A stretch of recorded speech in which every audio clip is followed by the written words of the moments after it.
In this penultimate programme of Shaking the Tree, we ask, how many more stories will it take? Des Cahill was a senior consultant to the Catholic Church for the Australian Royal Commission into Institutional Responses to Child Sexual Abuse. Here, he takes us through their recommendations to the Catholic Church and what happened next.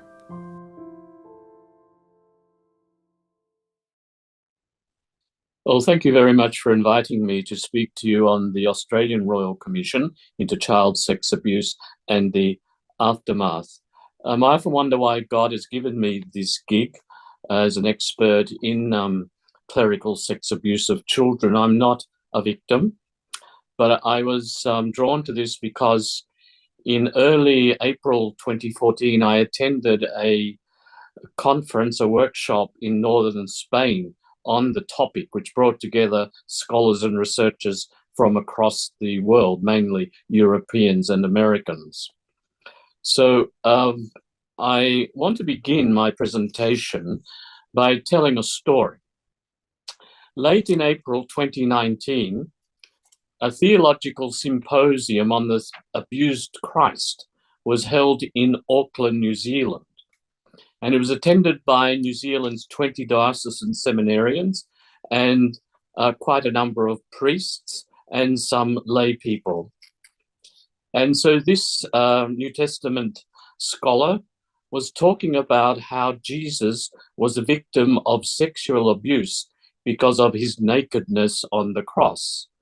Yes, the crucified Jesus was naked on the cross, causing sexual shaming and humiliation. Suddenly, a woman sitting behind me jumped up and she shouted out, "You guys don't get it.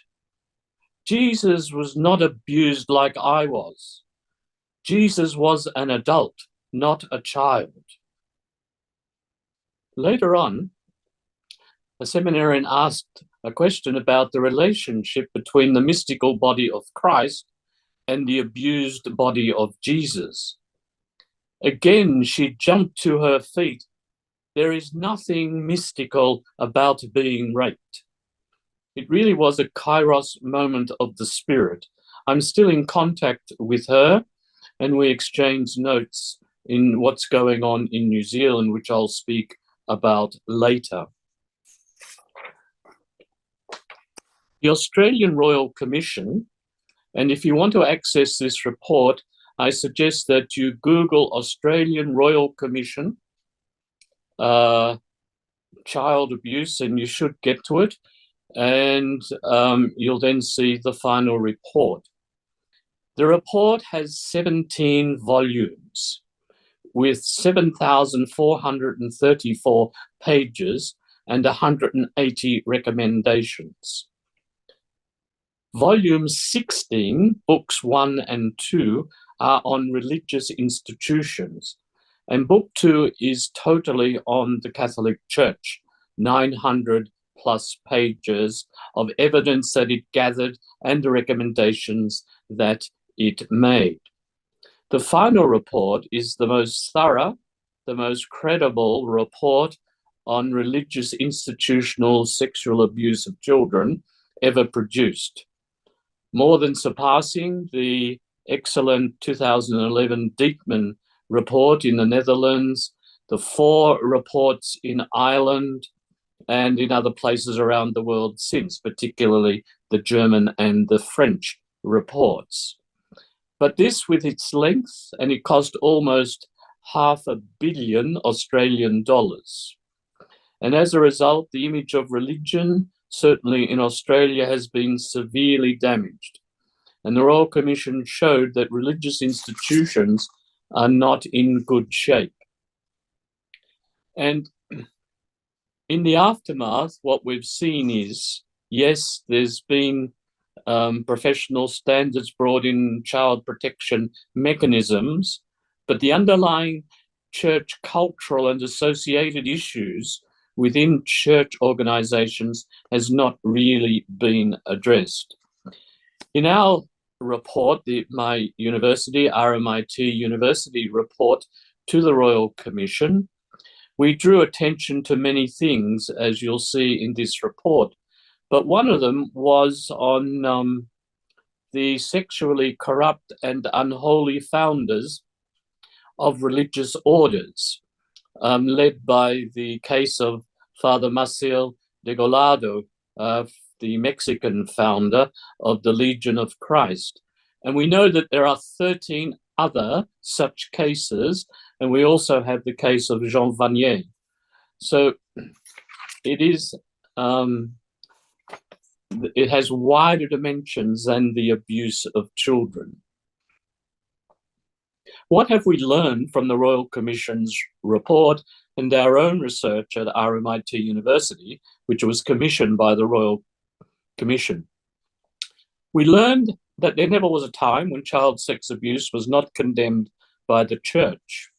But the problem goes back hundreds and hundreds and hundreds of years.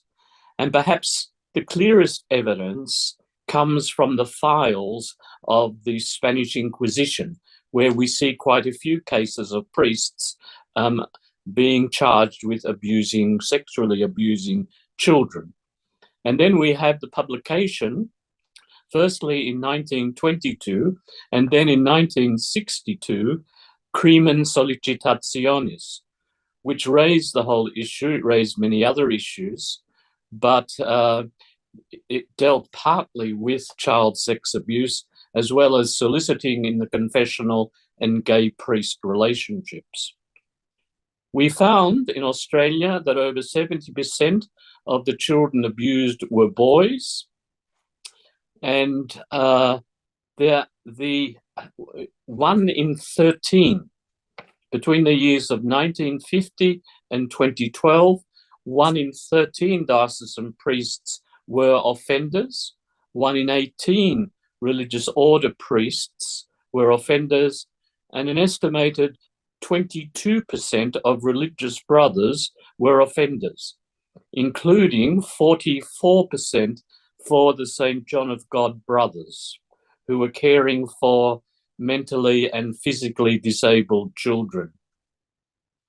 We've learnt in psychopathological terms that these priests, these offending priests, were much affected by the cognitive distortions. The religious offenders had quite different psychopathological profiles from the average child sex offender.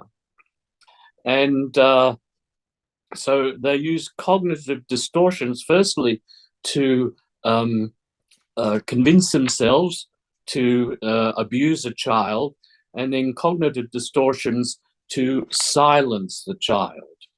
One victim related how, "Father told me it wasn't a sin and I was one of God's chosen children, and that God made boys to be special so that those who did God's work were not led into temptation of sinning with women. I was told by him that I was to say nothing to anyone because God would be very angry with me for revealing God's secret ways."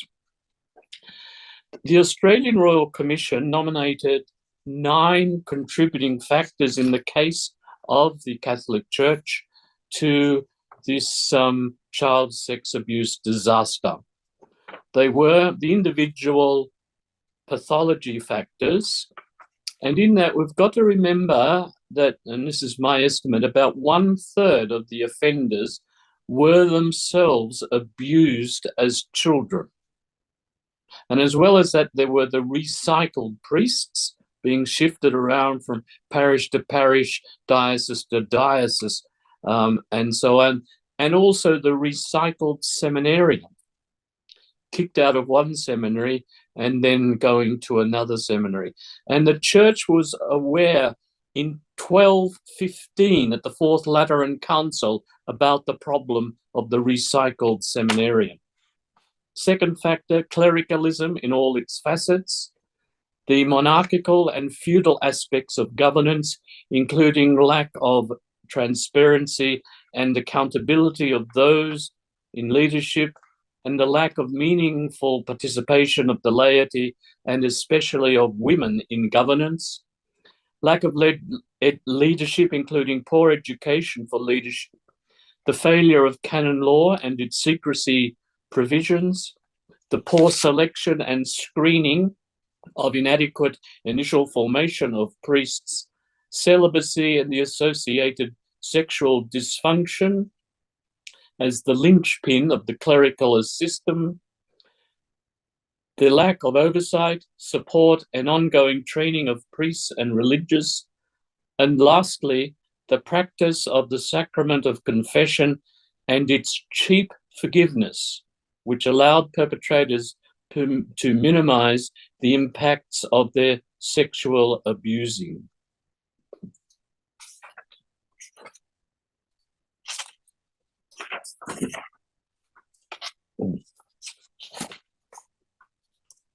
So now I want to move on to look at the response eventually.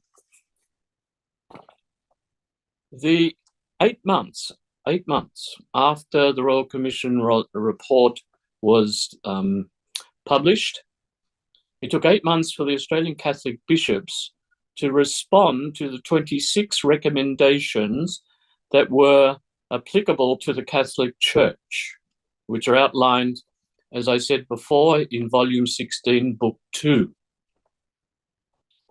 And the Vatican response then came back the following year in 2019, and the bishops sat on it for 9 months because I think they were embarrassed by the response from the Vatican, from the Holy See. The Vatican response came back in the form of observations, the lowest form of papal authority. And so these observations do not treat the Royal Commission report with the seriousness it deserves. And it basically rejects 12 of the recommendations. It's an exercise that I find quite distressing in reading the Vatican response in clericalist intransigence and power entrenchment, and shows no willingness whatsoever to be transparent and accountable. At no stage does it seriously engage with the weight of the evidence. And it's very bad on not acknowledging the suffering of the victims. It's almost as though they do not matter.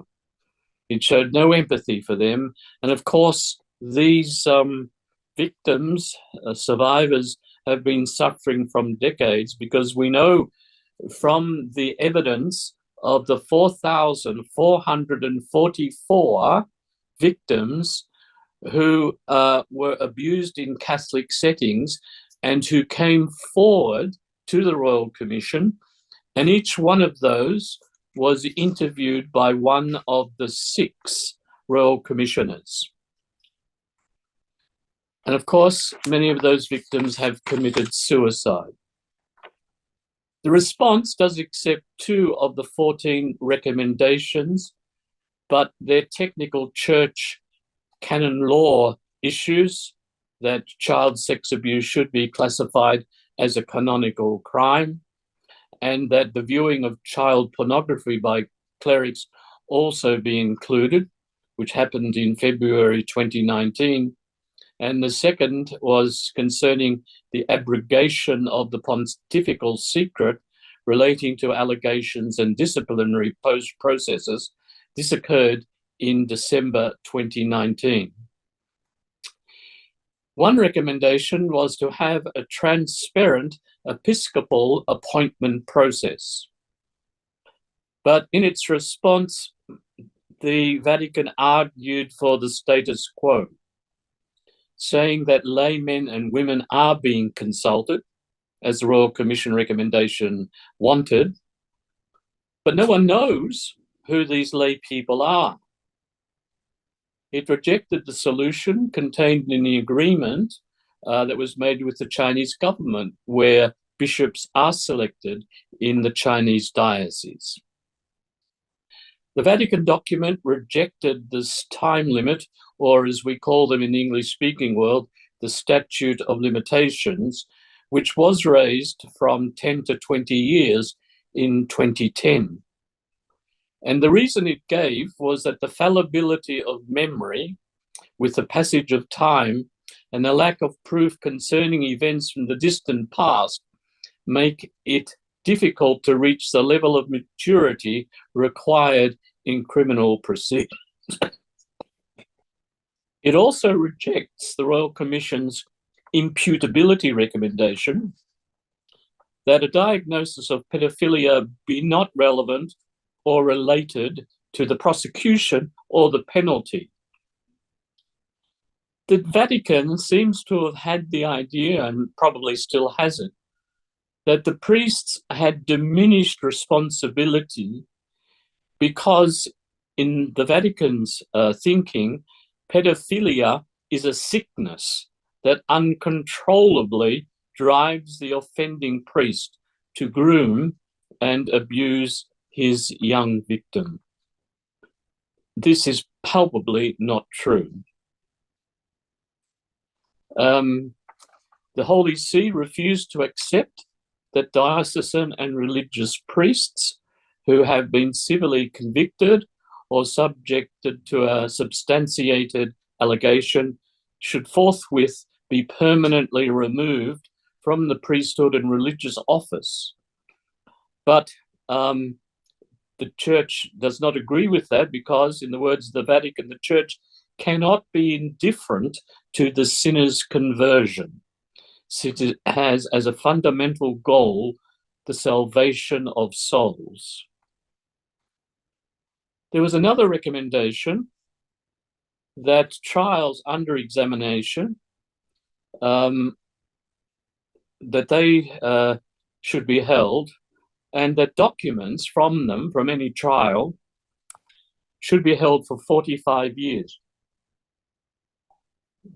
This was because in Canon Law 489 states that in such cases, trials and otherwise, document destruction must occur after 10 years, except for a very, very brief summary, although there's no evidence that such summaries were given by diocesan officers to the Australian Royal Commission.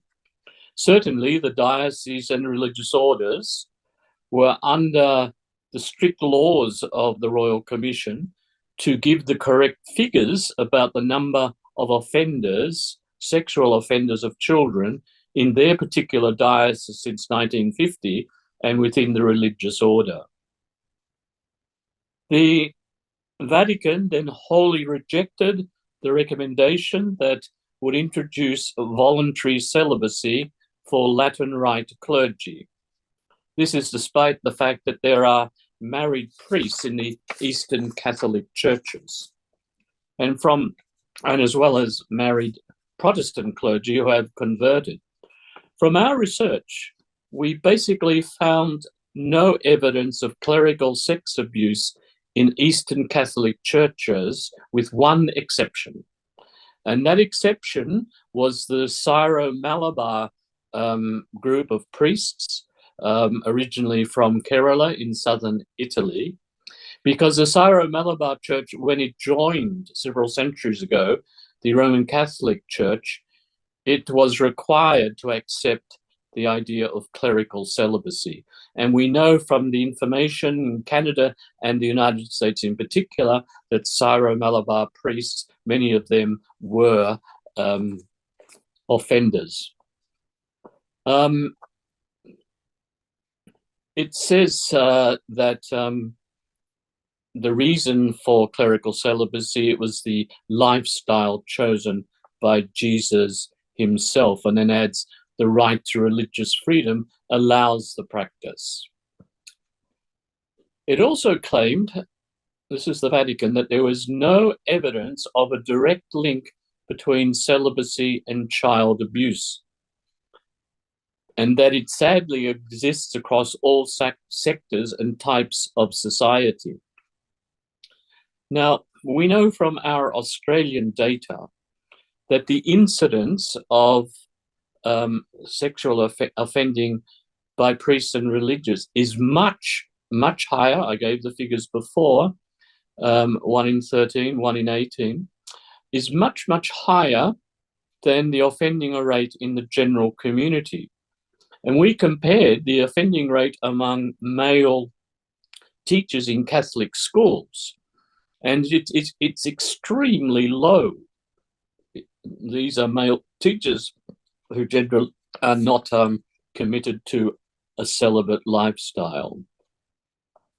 As was predictable, the Holy See maintains its hard line on the complete maintenance of the confessional seal, which also was one of the recommendations.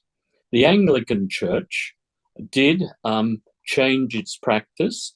The priests, Anglican priests, hearing about this in confession, are allowed to report it to the criminal justice authorities.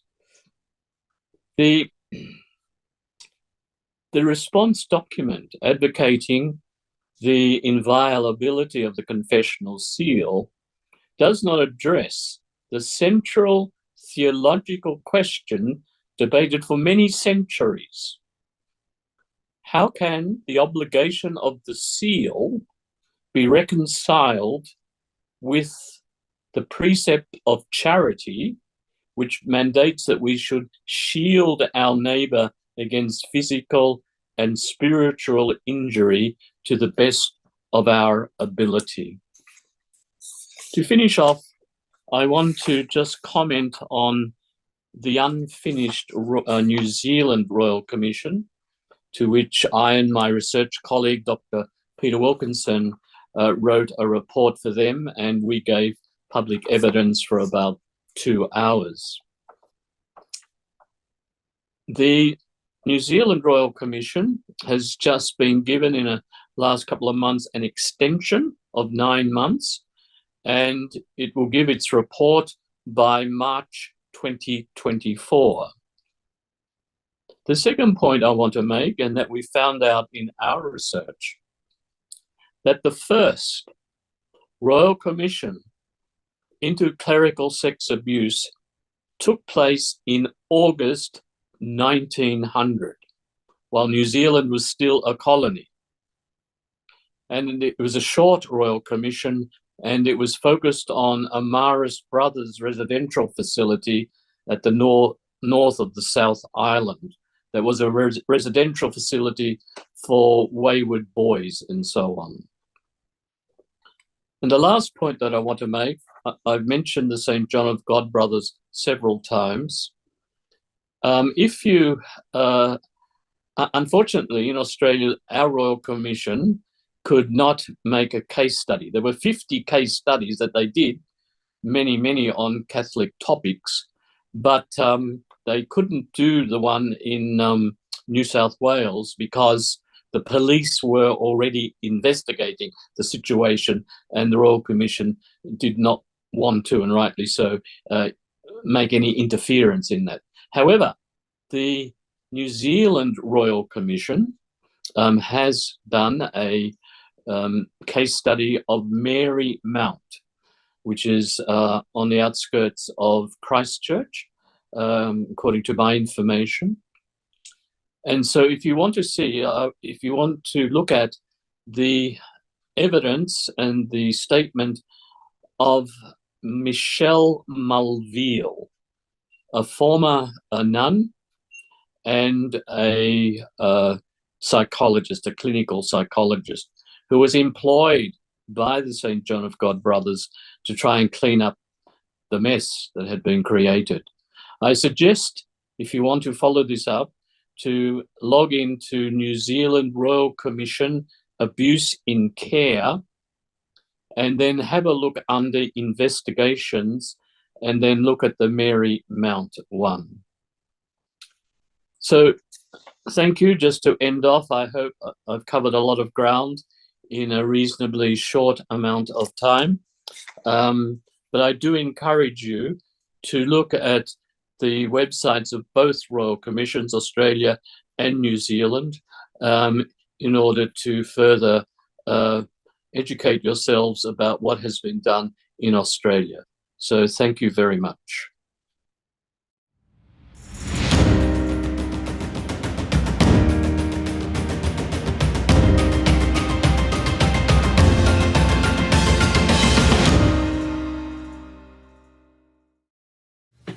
When one is broken, the body suffers. Let's pray for healing for one another.